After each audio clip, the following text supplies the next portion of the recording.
Hello, Glooscap First Nation band members. Hi, it's me, Jess. Just thought we'd blog a little bit, just to let you know what I've been up to. And boy, have I been up to a lot. um, so far, what I have done, actually, let me get my little piece of paper out here. I don't want to miss anything. Okay. So far, what I have done is I have looked and contacted everybody in the government. I've emailed Daryl Dexter. I've emailed the Deputy Minister of Indian Affairs, telling them, of course, about our VLTs and the 25% that we contracted. Well, I shouldn't say we, that the band contracted, that the chief in council, let's break it down to even that, okay? Because band members didn't know about this, at least the majority of us didn't, and you could tell by the gasp at the meeting that we weren't aware of it. But yeah, so I contacted everybody in the government. I've talked to the Gaming Commission for Nova Scotia regarding whether or not this is an actual lawful transaction. And I'll tell you something else that I found that I thought was really, really interesting. Nova Scotia, of course, we have it all over North America. It's called the RICO Act. And the reason that they created this RICO Act was because of organized crime.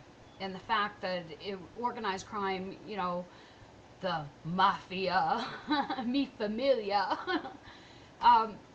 So I started looking into this, and what I'm going to do, today's Saturday, September 10th, so I can't do it until Monday, but I am going to contact the Numinus RCMP to find out whether or not our band actually falls under the RICO Act, and whether or not we can open an investigation under the RICO Act just in regards to this contract that Chief and Council signed with Mike Halliday. I think we may have something. And if we don't have something, at least we have enough of it to hit mainline media news. And I've noticed this all around on the reserves. There's some stuff going down on different reserves. You know, we're not the only ones, folks. We are not the only ones. Each reserve is experiencing its own growing pains. I wouldn't say we're in growing pains. I don't know, we're just in pain. But anyways, I thought that rather interesting, because here we got, you know, lawyers, and we have these bylaws which are no good. We have the Indian Act, which is no good.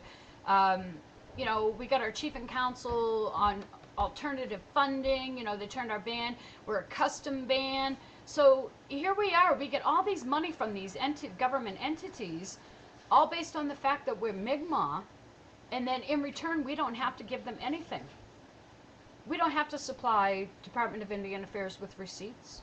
All we have to do is say, hey, this is what, you know, we spent, which is exactly what they've been doing. So, you know, what are we going to do about it? Well, we don't have to do anything about it now. Now it's their turn to do something about it. We've enlightened people, we've told people, and like I said, I have been everywhere. Everywhere. I've, you know, emailed Ottawa. I'm not playing. You too can do this. You can do the exact same thing. And all you're doing is notifying government officials of this contract, which I don't believe it's lawful. I do honestly believe that Mike Halliday and Chief and Council have been extorting money, and they're just using Mike as the way of doing it. It doesn't make sense to me. But again, you know, just wanted to let you know. Contact the lands office, because again, this has to do with our land, and whether or not he gets another CP lot. Well, get over it. We're not giving you another CP lot. You don't stand a chance in getting it. So just get over it. You've purchased enough property now adjacent to the reserve that, first of all, you don't even qualify for another piece of land. So get over it. But again, let these people know. There's a board called Complaints and Allegations, and contact person there who, actually, I've also on our election too.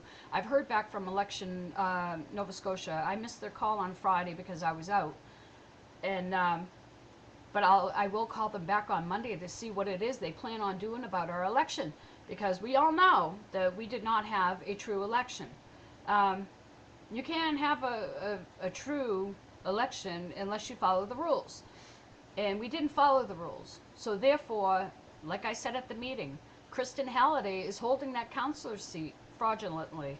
He does not belong there. We, the people of Glooscap First Nation, did not vote him in. And the reason I say that, oh yes, we all voted. But without having those fail-safes in place, we denied ourselves a true election. If there had been 2 signees, and I'm not saying that our electoral officer that we hired did anything wrong, but I'm suggesting it, okay? She took her direction from Chief and Council. And specifically, if memory serves me correct, she took her direction actually from Shirley Clark, our chief. Anyways, the complaint and allegation number is 902-661-6303. And the contact person there would be Sherry Atkinson. And again, this is complaints and allegations, and whether it be complaints, these are the ones that actually, I mean, it took a long time to find these people. Yeah, we're running, actually this is Department of Indian Affairs, but we're running to Indian Affairs saying, you know, who's responsible for this? Well, your chief and council are. Well, all right. If our chief and council are responsible for it, then that means that somebody there in that office telling them what their responsibilities are. And they're not meeting their responsibilities, so therefore, you know, you got to hold Department of Indian Affairs. What else was there? See, I've got pages and pages of stuff that, oh, there's a good one. I'm currently looking for information. If anybody can supply me with it, I greatly appreciate it.